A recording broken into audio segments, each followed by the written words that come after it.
தமிழ் என்பதன் பொருள் என்ன? தமிழ் என்கிற பெயர் எப்படி வந்தது? தமிழ் என்கிற பெயரை ஏன் வைத்தார்கள்? எல்லா கேள்விகளுக்குமான பதில் தமிழ் என்கிற 3 எழுத்திலேயே இருக்கிறது. தமிழன் தன் உறவுகள் அனைத்தையும் தம்முடையது என்கிற உரிமையிலேயே பெயர் வைத்து அழைத்தான். தன் அம்மாவை உரிமையோடு தன்னை ஈன்றவள் என்றான். அதுவே தாய் என ஆனது. அப்பாவை உரிமையோடு தன் அப்பன் என்றான். அதுவே தகப்பன் என ஆனது. அதைப் போலவே அண்ணனை தன் அண்ணன் என்றான்.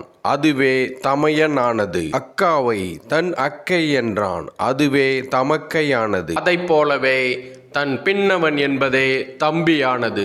தன் பின்னவள் என்பதே தங்கையானது. அந்த வகையிலேயே தான் பேசும் மொழியை தம் மொழி என்றான். அந்த தம் மொழி என்பதே தமிழ் என ஆனது.